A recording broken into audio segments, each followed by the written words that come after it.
Every action movie ends with a final moment, an explosion, a gunshot, a last stand that seems perfectly crafted, perfectly approved, perfectly under control.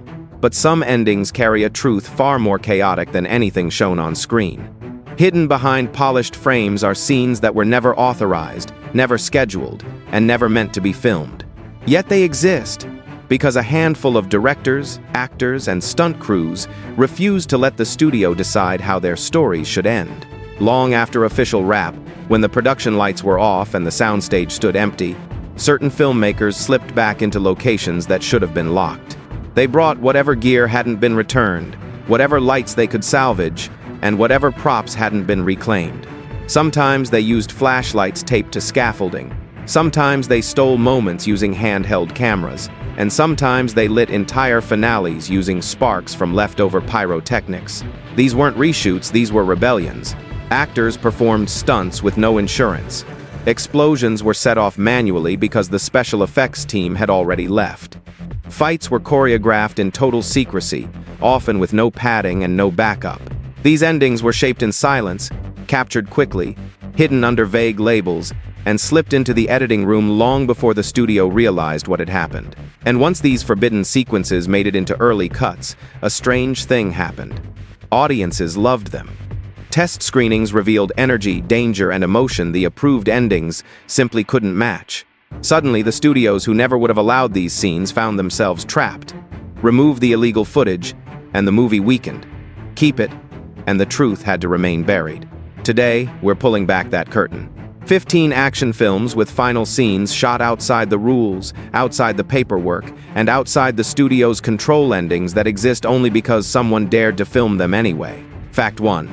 The Last Boy Scout, 1991.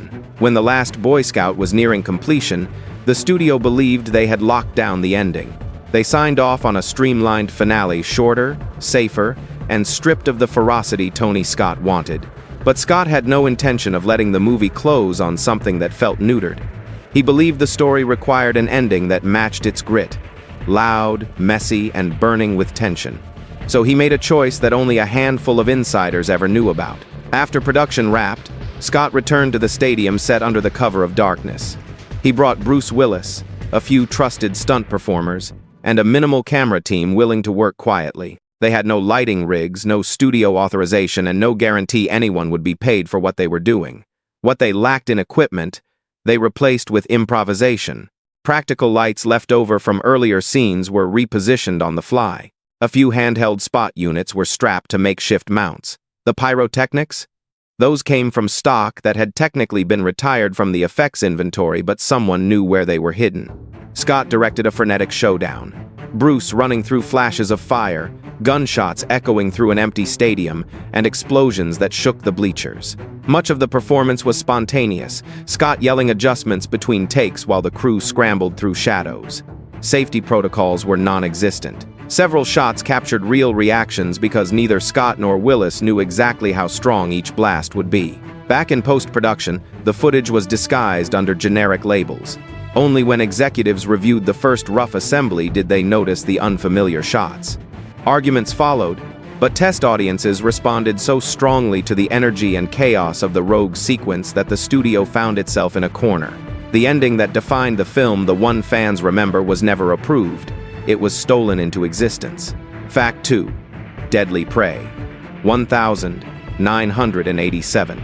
Few films embody guerrilla action filmmaking like Deadly Prey, yet even by its standards, the true story of its ending pushes the limits. The studio wanted a fast, budget-friendly conclusion, a simple kill, a cut to black, and credits. Director David A. Pryor saw that as a betrayal. This was a movie built on feral energy. Ending it quietly felt dishonest, so he took matters into his own hands. Pryor returned to the forest location with Ted Pryor, 2 stuntmen, and a lone cameraman operating with no permits, no production manager, and no official support.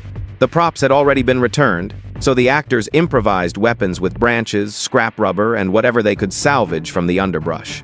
Blood effects were thrown together using leftovers from a nearby horror shoot materials no one would have approved for this film. The resulting chase was captured in raw, uncontrolled bursts. Ted Pryor sprinted barefoot across uneven ground, sometimes slipping into mud pits hidden beneath leaves. Stunt performers tackled each other into trees, rolled down slopes, and collided with rocks, improvising each beat of the fight as they went. One take captured a painful-looking fall that wasn't planned. The crew simply kept rolling because repeating the moment was too dangerous. When the footage reached the editing suite, Pryor instructed his editor to splice it directly into the climax before the studio review. By the time executives saw the cut, the secret ending was already woven into the film's rhythm. They hated it, but the alternative, a lifeless, studio-approved ending, fell completely flat in early viewings. Replacing the guerrilla footage would cost money they didn't have, so the illicit finale survived. Today, it's one of the film's most recognizable pieces, not because it was allowed, but because it wasn't. Fact 3. Eye of the Tiger. 1986. The studio handling Eye of the Tiger wanted a feel-good ending, an uplifting note that matched the tone of its famous anthem. But director Richard C. Sarafian believed the story demanded something harsher. Revenge, violence, and desperation defined the film. Why should the ending play like a commercial?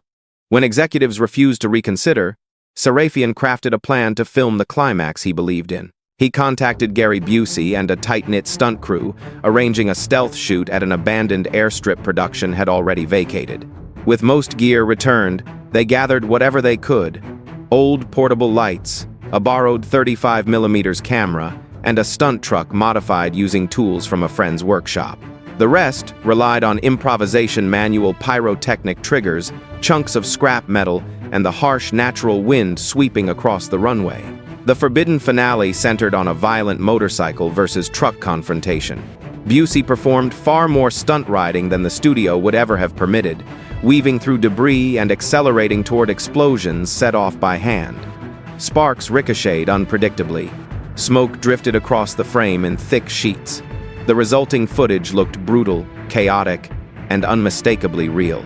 Sarafian slipped the material into the early edit, matching it seamlessly with the approved shots. Executives were alarmed when they saw the new ending. This was not the uplifting conclusion they demanded. But in internal screenings, the forbidden version hit harder than the official one, drawing stronger reactions and restoring the film's emotional weight. Under pressure and short on time, the studio quietly allowed it. And the ending that audiences ultimately saw, the one that feels unpolished and explosive, was created in secrecy, powered by instinct rather than permission. Fact 4. Avenging Force. 1986. The studio's official ending for Avenging Force was designed to be tidy, hero victorious, villain defeated, story wrapped with a predictable bow. But director Sam Furstenberg felt that this polished conclusion stripped away everything raw and unsettling about the film's world. He wanted an ending soaked in grime and tension, something that forced the audience to feel the weight of the swamp rather than just admire it. When producers refused his request, he quietly prepared an alternative. After nightfall, Furstenberg brought Michael Dudikoff and a handful of stunt performers back to a section of swamp that had been removed from the shooting schedule days earlier. Fog drifted across the water, and the crew carried only what they could hold: a camera package, a few battery-powered lamps, and improvised lighting made from flashlights taped to broken branches. Costumes had already been returned, so the performers wore mismatched pieces salvaged from leftover wardrobe crates. The clandestine ending they filmed was brutal. Dudikoff grappled with his opponent in murky water, slipping, clawing, and dragging himself through thick mud that seemed to swallow every movement. The fight choreography was loose by necessity, shaped around whatever the terrain allowed. One moment, Dudikoff nearly losing his footing and crashing against a tree was so authentic that Furstenberg kept it exactly as it happened. Back in the editing bay, the rogue footage was woven into the climax. The instant the studio saw it, they knew something was wrong. This wasn't what they approved, but removing it meant dismantling the entire rhythm of the ending. And early internal viewings showed that this darker, more suffocating finale resonated with viewers far more than the official one. With deadlines closing in, the studio reluctantly accepted it. The gritty, mud-soaked showdown that fans remember was never meant to be shot, yet it became the film's defining moment. Fact 5. Extreme Prejudice. 1987. The ending the studio demanded for Extreme Prejudice was clean and heroic. Nick Nolte standing tall after a quick, decisive victory. But Walter Hill believed the film needed something far more atmospheric. something that resembled a final breath drawn inside a dying world. The warehouse showdown he envisioned, dark, metallic, and heavy with silence, was rejected outright. So Hill stepped outside the studio's reach. Under cover of night, Hill and a loyal second unit team moved into a derelict industrial building on the outskirts of El Paso. The space was broken, shattered windows, rusted girders, echoing concrete chambers. With a generator, a few handheld lights, and a flashlight taped to a camera rig, they transformed the abandoned structure into a battleground. Hill wanted shadows that swallowed gunfire and footfalls that rang like threats. Nolte performed nearly every part of the sequence himself, navigating narrow catwalks and staging close-range shootouts without the usual safety buffer. Sparks from improvised metal rigs flew off columns and steel drums. The antagonist's final fall, a long drop lit only by a faint industrial glow, was rehearsed once, then executed with minimal padding. When Hill submitted his rough cut, the studio noticed immediately that the ending had changed.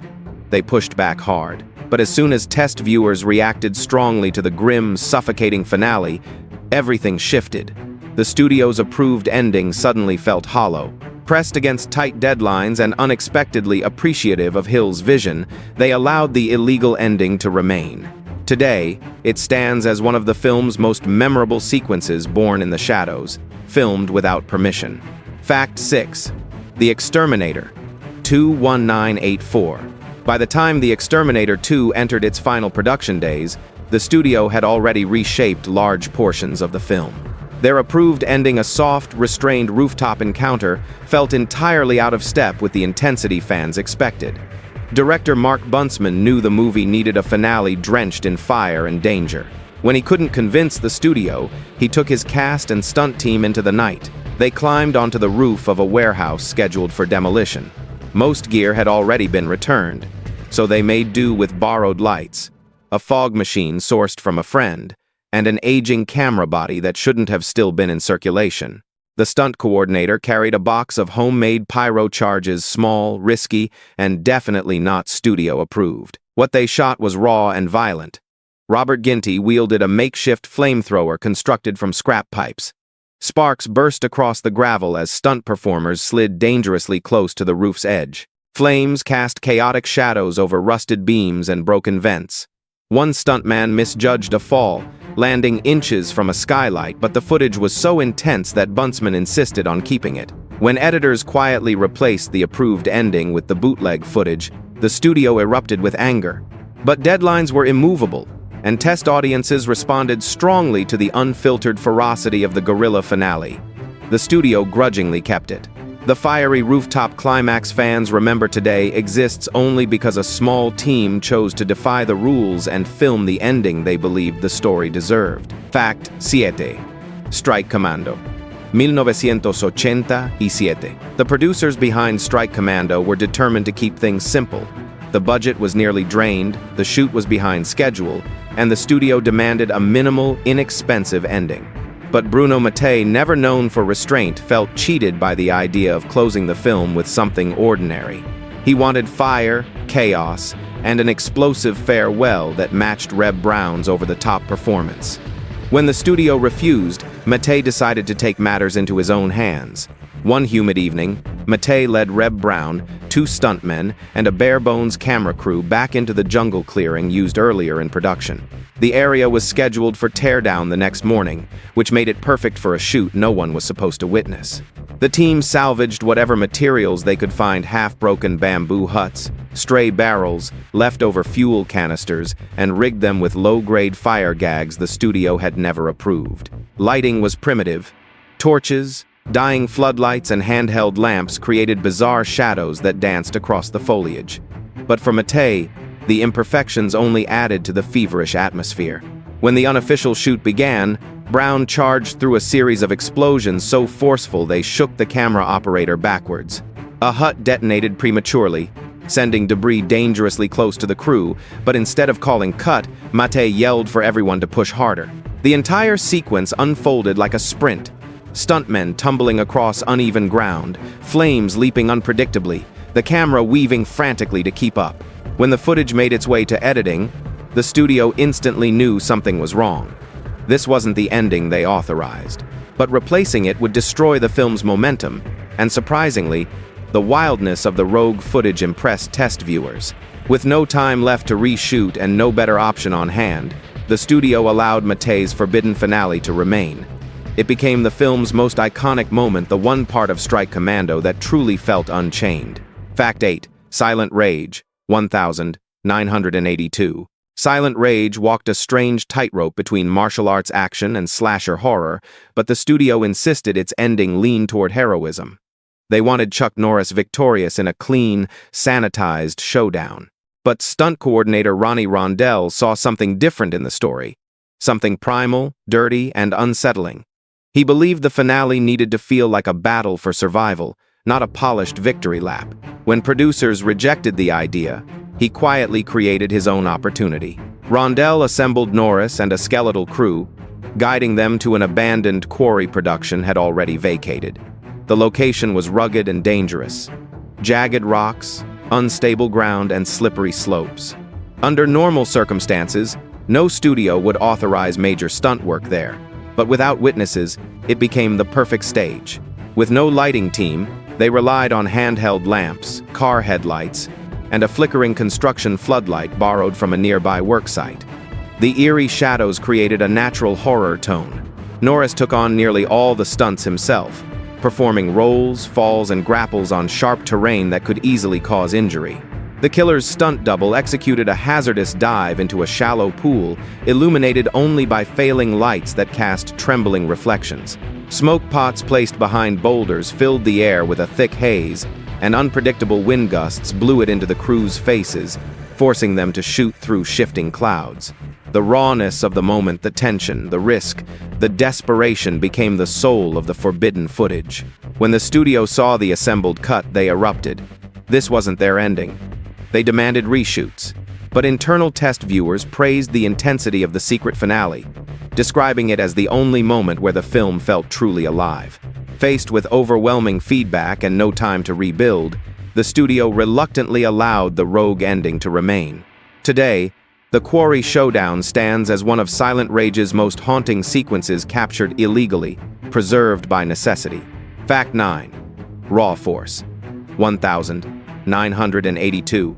The producers of Raw Force expected a final scene that was fast, cheap, and easy to shoot, nothing more dramatic than a simple skirmish. But director Edward Murphy believed the absurdity and energy of the film demanded something much bigger. He wanted a finale that embraced the chaos, the madness, and the bizarre tone that made Raw Force what it was. When the producers refused any additional stunt work, Murphy simply worked around them. When the studio executives left the country for a distribution meeting, Murphy seized the moment. He brought a small cast and stunt team to an abandoned Manila backlot littered with leftover props from multiple productions. They scavenged broken costumes, shattered masks, discarded weapons, and smoke canisters from a nearby effects shed. Murphy choreographed a sprawling brawl involving zombie monks, martial arts fighters, and improvised fire gags. Stunt performers leapt from unstable bamboo scaffolding. Some landed inches from exposed metal rods. A pyrotechnic burst created from leftover gunpowder went off too early, scorching part of a stunt robe and nearly halting the shoot. Instead of stopping, Murphy rolled with it, capturing the panic as part of the scene. The footage, when edited together, looked wild, dirty, unrefined, chaotic, in the best possible way. When the producers finally saw it, they were horrified. This wasn't what they ordered, but the film's structure was now built around the rogue sequence. Without it, the ending fell apart. Early test viewers found the finale unforgettable. Against their instincts, the producers accepted it. The chaotic brawl that closes Raw Force, the one fans celebrate today, wasn't just unauthorized. It was never meant to exist at all. Fact 10. Invasion USA, 1985. By the time filming wrapped on Invasion USA, the studio had already blown past its limits on pyrotechnics, destruction, and large-scale set pieces. So when executives declared the ending finished, they meant it. No more explosions, no more collapsing houses, no more street warfare. But director Joseph Zito felt the story deserved a final burst of violence, something that would cement the film's grim tone. When his pitch was rejected, he quietly built his own solution. Zito contacted Chuck Norris and a tight group of stunt veterans and returned to a nearly demolished suburban neighborhood used earlier in production. The site was scheduled to be leveled within days, which made it perfect for a clandestine shoot. There were no lighting trucks, no full crews, just handheld lights, street lamps, and scraps of equipment the stunt team managed to borrow without documentation. The area looked abandoned, eerie, and war-scarred. The unapproved ending featured an ambush built from whatever materials the crew could salvage. Broken door frames were rigged with squibs. Windows already shattered were primed for one more explosive burst. Norris performed dangerous gunplay on unstable ground, moving through debris piles that shifted under his feet. The villain's final death beat was executed with a single manually triggered pyro charge hidden behind a crumbling concrete column. When Zito delivered his first assembly cut, executives instantly spotted the rogue footage. Heated arguments followed, but time was running out, and reshooting the ending wasn't an option. Studio heads reluctantly agreed to keep the guerrilla sequence after noticing that internal viewers reacted strongly to its intensity. What audiences saw on release day, the gritty, violent, close-range climax, was filmed in total secrecy, outside every layer of studio control. Fact 11. American Ninja 2. The Confrontation, 1987.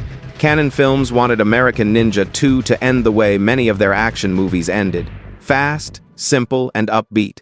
A quick sword swing, a victorious pose, fade to black. But to director Sam Furstenberg, the approved ending felt empty. The film's tone was darker than the studio realized, and he believed the climax needed to reflect the danger at the heart of the story. When executives refused, he prepared a covert shoot. Furstenberg brought Michael Dudikoff, Steve James, and a handful of stunt performers to an abandoned warehouse the studio had allocated to another project. The environment was perfect: rusted beams, broken walkways, and pools of shadow. With the help of bribed night guards and a few borrowed tools, they lit the set using whatever they could find: construction lamps, spark showers from metal grinders, and dim fixtures hanging by loose wiring. The secret finale they filmed was raw and improvisational. Dudikoff fought masked ninjas across unstable platforms, almost slipping off the edge during one take. James performed a high fall with minimal padding, trusting instinct rather than a full safety team. Small explosions were created using leftover flash pots from an unrelated shoot. Every movement felt dangerous because it was dangerous. Furstenberg smuggled the footage into the editing timeline under vague file names, hoping to avoid immediate detection. But executives eventually realized the time frame of the final battle had changed drastically. They demanded he remove it. He refused. During internal screenings, the rogue ending received enthusiastic reactions, forcing Canon's leadership to reconsider.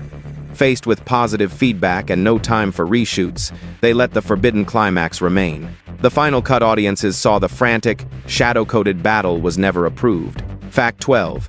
Blind Fury, 1989. The studio overseeing Blind Fury pushed relentlessly for a heartwarming ending.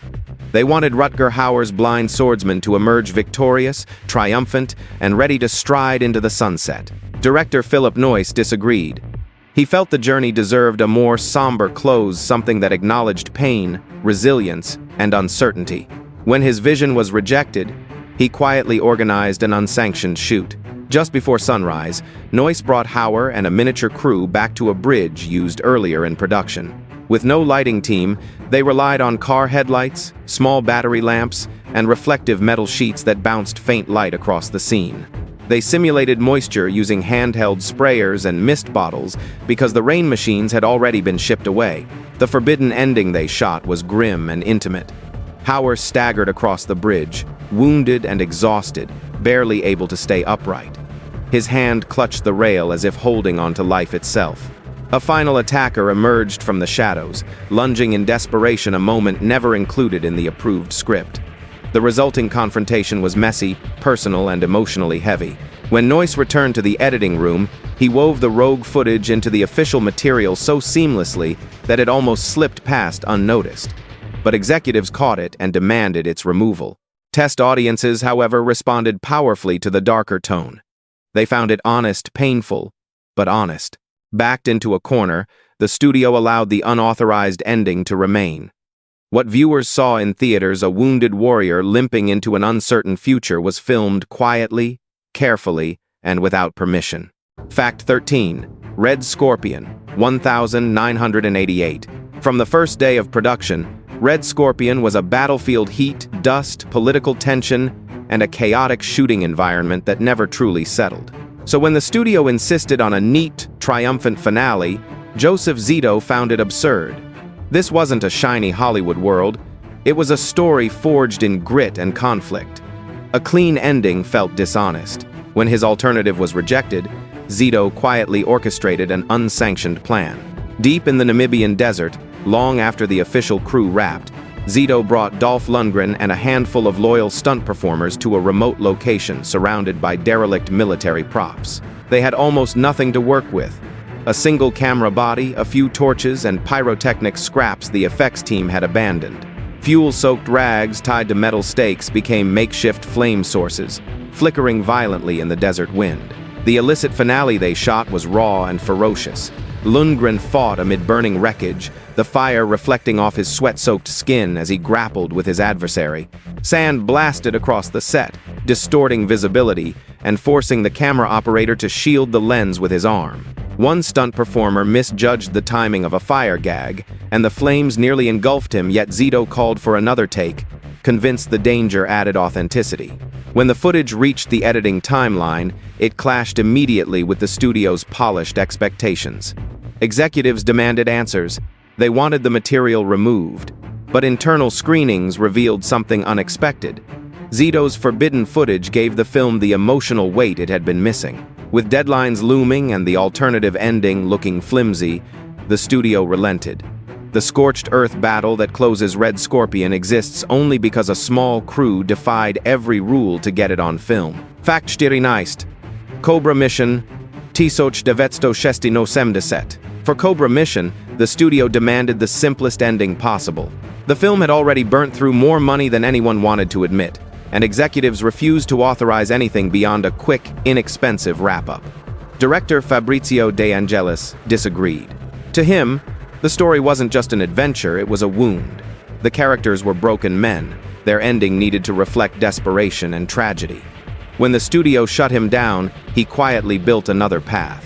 On a Sunday, when no one from the production office was present, De Angelis gathered a tiny stunt crew and the key cast members.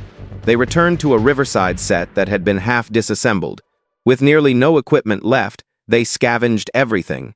Smoke grenades bought from a surplus vendor, cast-off military props, half-broken rifles, and wooden structures left behind from older Italian war films.